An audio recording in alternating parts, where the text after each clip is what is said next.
그래서 위기를 이제 계속 이겨나가다 보면 어느 정도 위기는 우리가 이겨낼 수 있겠다라는 그 맷집이 생기거든요. 그래서 이제는 뭐 그냥 이렇게 잔잔한 파도처럼 그게 이제 내공이라고 하는 것 같아요.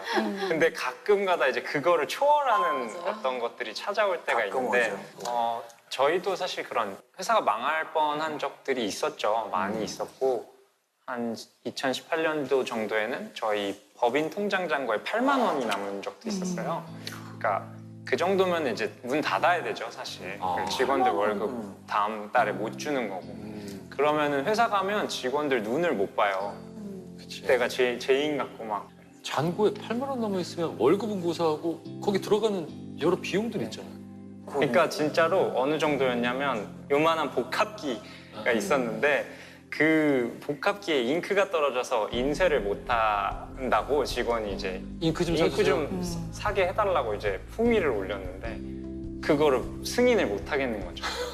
왜냐면 실제로 잉크가 12만 원인가 했거든. 색깔별로 뭐 3, 4만 원 해가지고. 그러니까 그런 대표가 무슨 대표인가, 내가 무슨 쓸모가 있는가 막 이런 생각에 시달렸었죠. 그러니까 이게 사업가들은 진짜 돈 없으면 근데 그거 어떻게 넘겼어요?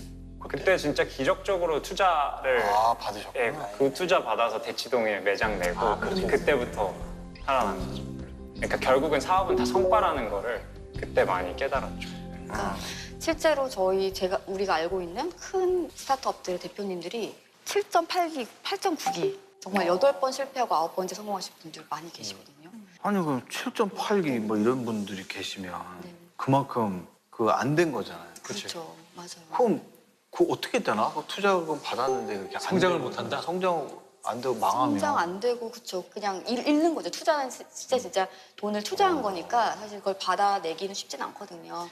혹여나 날린다면 그게 뭐 내가 이걸 못하면 무슨 감옥에 간다 이런 것보다도 나란 사람이 뭔가 이 약속을 지켜내야 된다, 이걸 책임을 져야 된다라는 압박감이 사실은 더 큰 것 같고요. 그러니까 창업하면 다 잘 되는 것 같지만 사실 열의 아홉은 망하거나 없어지거나 이렇거든요.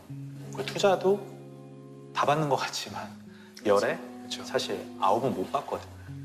그래서 이게 그렇게 되면 투자를 받는다는 거는 그러니까 결국 내가 어떻게 성장하고 증명해 나가야 되는 그 몫은 대표들에게 있기 때문에 책임감. 그러니까 그런 좀 책임감을 좀 굳게 좀 갖고 시작을 해도 늦지 않다. 어차피 들어오면 개고생이 시작되기 때문에